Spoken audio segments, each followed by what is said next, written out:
I knew something was wrong the moment my wife laughed that way. Sharp, brittle, almost cruel. It cut through the thin office wall like a blade, stopping me mid-step. I wasn't supposed to be there. I had shown up early to surprise her with lunch, a stupid attempt at sparking something back to life between us. The office corridor smelled of burnt coffee and printer toner, fluorescent lights buzzing faintly overhead. Ordinary. Boring. But her laugh, God, that laugh, made the world go silent. I froze outside the conference room door, hearing voices inside. My wife, Emily, a couple of her co-workers, and one man's voice I recognized vaguely. His name was Jason. I thought, a tech guy, younger, too self-confident. Then Emily said it. Sometimes I swear Mark tries so hard to look smart that it's painful. Last night he couldn't even figure out how to set up the new router. I just watched him fumble around for 20 minutes. It was adorable, honestly, like watching a toddler try to fix a car engine. Laughter erupted, Hayes' loudest of all. My stomach dropped. For a moment I thought I'd misheard. I told myself she must be joking in one of those, teasing ways couples sometimes do. She had to be. She had to. But she kept going. And when he finally fixed it, it wasn't even plugged in correctly. I had to redo everything after he went to bed. But I let him think he accomplished something. He gets so proud of himself when he does something halfway competent. Another wave of laughter. Something metallic inside me bent and snapped. Heat flooded my chest. Shame first, then confusion, then an anger so sudden it made my hand shake. Her words weren't just an offhand joke. There was venom under them. Boredom. Disdain. Why? Where the hell was this coming from? I stepped back on instinct, heart pounding so loudly I could feel it in my throat. The door was cracked open an inch, and through that narrow slit I saw a sliver of Emily's face, lit with amusement, eyes bright in a way I hadn't seen in months. Not for me. Not with me. And then I caught something I wasn't supposed to. Jason wasn't laughing. He was holding his phone under the table, angled toward her, recording. My breath caught. Why would he do that? The question hit me harder than her words. 100 fragmented possibilities began swirling. Blackmail? A prank? Proof of harassment? Was he trying to trap her? Protect himself? Or expose her? I didn't know. And for the moment, I didn't care. Because the woman in that room, the one mocking me with such easy cruelty, felt like a stranger. I wanted to burst in and demand answers. But fear glued my feet to the floor. Fear of hearing more. Fear of confirming that the small cracks I'd been ignoring, the night she came home late, the sudden distance in her kisses, the false smiles, had been pointing to something darker. I forced myself down the hall. I couldn't listen anymore. I drove home in a daze, lunch still sitting untouched on the passenger seat. The sandwich had been warm when I bought it. Now the wrapper felt cold and limp. Every mile between the office and our house tightened the coil in my chest. I kept replaying her voice, her laugh, the condescension dripping from every syllable. Maybe she'd just been trying to impress co-workers. Maybe she didn't mean it. Maybe she was stressed, or overwhelmed, or... No, those excuses felt flimsy even as I thought them. Some truths don't need evidence to be real. They just body slam you with certainty. She didn't respect me. Not anymore. And maybe she hadn't for a long time. When Emily got home that night, the sky was already dark, the living room lit only by a lamp casting a yellow glow over the couch. I sat there waiting, pulse steady but cold, like my body had numbed itself to survive. "Hey," she said lightly, brushing snow from her coat. "You're home early." I studied her. Her smile seemed rehearsed, a little too wide, a little too bright. "Yeah," I said softly. "Had a long day." She didn't notice the tightness in my voice. Or she pretended not to. Hard to tell lately. "How was work?" I asked. She shrugged. "Same as always. Boring. Nothing worth mentioning." I waited for guilt to flicker across her face. It didn't. She moved around the kitchen with easy confidence, humming under her breath. The contrast between her here, gentle, casual, warm, and the version of her in that conference room was disorienting. Like trying to reconcile two different people wearing the same skin. I didn't confront her. Not yet. I needed to understand more. Needed to know whether that recording meant something bigger. Needed to know if the betrayal was deeper than mockery. Because mockery, yes, it hurt, but mockery is born from contempt. And contempt is often born from secrets. Secrets people don't want to face or admit. Around midnight, after she'd fallen asleep, I lay beside her staring at the ceiling. Her soft breath rustled the blankets. I used to find that sound comforting. Now it just reminded me how little I knew her. I glanced at her phone on the nightstand. I'd never snooped before. It always felt like crossing a sacred line. But betrayal erases sacred lines. I picked it up quietly and stepped out of the room. In the hallway light, I unlocked it with a fingerprint while she slept. Guilt churned in my stomach, but curiosity, no, desperation, pushed me forward. Text after text scrolled by. Group chats, work threads, random memes. Then I saw it, a message thread with Jason. My pulse spiked. Most of their conversation was work-related. Cordial, dry, nothing questionable. Until 3 days ago. Jason, you really shouldn't talk about him like that in the office. Emily, relax. It's harmless. And it's not like I'm lying. Jason, still, it feels wrong. Emily, you don't know how exhausting it is. Pretending everything's okay. Pretending he's still the man I married. I stopped breathing. Still the man I married. What did that mean? I scrolled further, searching for more, but her earliest messages had been deleted. All except one Jason sent. Jason, if you won't tell him, someone else might. Someone else. Someone else might tell me. A cold realization slid into place. Slow, heavy, suffocating.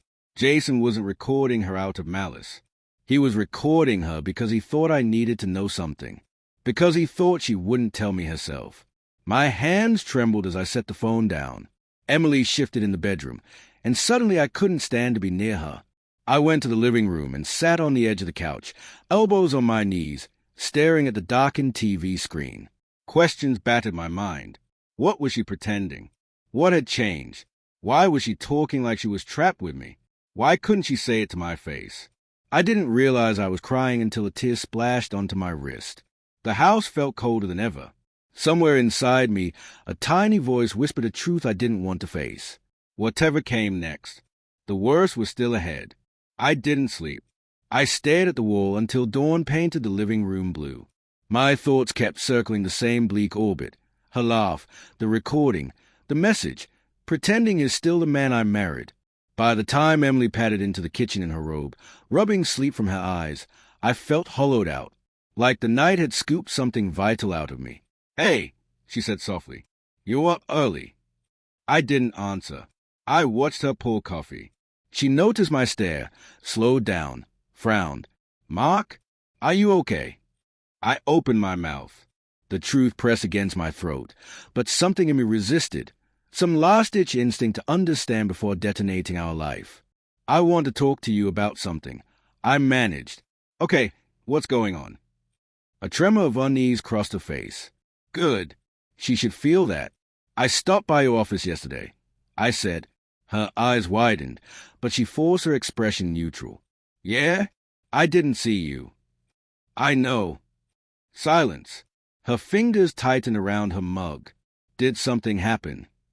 I nodded once. Slowly. I heard you talking. A sharp inhale. Her shoulders stiffened. Talking about what? I didn't look away. Me. The color drained from her face. She froze. And in that stillness, barely a heartbeat long, I saw something flicker across her expression. Not guilt. Not shame. Fear. A deeper kind of fear. The kind tied not to a specific moment of wrongdoing, but to something bigger. Something long hidden. Mark, she whispered, setting the mug down with trembling hands. Let me explain. But it was the way she said it, the rawness in her voice, that made my heart stutter. She wasn't preparing excuses. She wasn't scrambling for a lie. She was bracing herself. And that terrified me. We sat at the kitchen table. The early sunlight made everything feel too real, too exposed. She didn't speak at first. She just stared at her hands, twisting her wedding ring. The silence was unbearable. I saw your messages, I said quietly. Her eyes squeezed shut. Emily, What are you pretending? Why were you talking like I'm some burden you have to manage? She opened her eyes, and for the first time in months, maybe years, I saw her walls crumble. Completely. I'm sorry, she whispered. I shouldn't have talked about you like that. Not ever. You didn't deserve it. Then why? Her throat bobbed as she swallowed. Because I'm angry, Mark, and I don't know how to say it to you. So I said it to them instead. It's unfair and cruel and cowardly, but it was easier. Easier than talking to your husband. She winced. Yes. That's not an explanation. I know. Her voice cracked. But I'm going to give you one. She took a long, shaky breath, and then she told me everything. It started after your dad died, she said, eyes fixed on the table. You shut down. Completely. And I tried to give you space. I tried to be patient. But the space became distance, and the distance became this wall I couldn't get through. My chest tightened. I remember that year as a fog, dark, heavy, suffocating. You wouldn't talk to me, Mark. I'd ask how you were feeling, and you'd shrug it off. I'd try to hold you, and you'd pull away. I felt like I was losing you 1 inch at a time. I looked down. Shame curled hot in my stomach. I hadn't realized how far I receded from her. I kept waiting for you to come back, she whispered. But you didn't. And somewhere along the way, the person I was married to started fading. And I didn't know how to love someone who wouldn't let me in. Tears slipped down her cheeks. And because I'm weak and scared and messed up, I said awful things behind your back instead of telling you the truth. My voice barely worked. Why Jason? She swallowed. Because he noticed. He saw me struggling and asked if I was okay. That's all. He never crossed a line. I never had an affair, Mark. But he was someone I could talk to when I felt invisible at home. Invisible. That word landed like a punch. I deleted messages because I didn't want you to think something was happening, she continued. But hiding it made it worse. And then yesterday, when I realized he might have recorded me, I panicked. Not because of the recording, because it meant everything I'd been avoiding was going to come out. She wiped her face. And maybe it should. The truth sat between us like a third presence, heavy, painful, undeniable. I felt anger, yes, but also grief. And beneath all of it, a bitter recognition, because she wasn't wrong. I'm sorry, I whispered, for shutting you out, for leaving you alone with something that should have been ours. She shook her head. I'm sorry, too, for mocking you, for talking to coworkers instead of the man I married. We sat in silence for a long moment, two people staring at the wreckage of what they'd built. Finally she asked, voice trembling, Do you hate me now? I closed my eyes. No, I said honestly, I don't hate you, but I don't trust you, and I don't know if we can fix this. Her breath hitched. I understand. And I don't know if you still love me. I added. Her answer came instantly, too quickly. I do. But her eyes said something more complicated. I love who you were. I miss who we used to be. I don't know if that person is still here. The realization gutted me. We didn't scream. We didn't fight. We sat quietly, letting the truth unravel us. After a long while, I said, I think we need time apart. She covered her mouth, tears streaming again, but she nodded. Okay, she whispered, if that's what you need. It's what we both need. Neither of us moved. Then, in a voice barely audible, she asked, Can I hug you? Just once. I hesitated, then nodded. She stepped into my arms, and for a brief, aching second, it felt like the old days, the warmth, the familiarity, the safety. But underneath it all was a fracture we could both feel. A quiet acknowledgement that something had broken long before the mocking, long before the recording. When she pulled away, she looked at me with a strange mixture of sorrow and acceptance. What happens now? She asked. I exhaled slowly. I'm going to ask Jason for the recording, I said. Not to use against you, not to confront your coworkers, but because I want to hear the truth from start to finish. All the things you said when you thought I wasn't listening. She tensed, but nodded, and after that, I continued, "We're going to decide whether this is a story of repair or a story that's ending." A tear slid down her cheek. "Okay." She packed the bag quietly. No slamming drawers. No dramatic exits. Just a soft, heartbreaking normalcy. Before she left, she paused in the doorway, the winter air spilling in behind her. "Mark, I'm sorry it came to this." I nodded, unable to speak.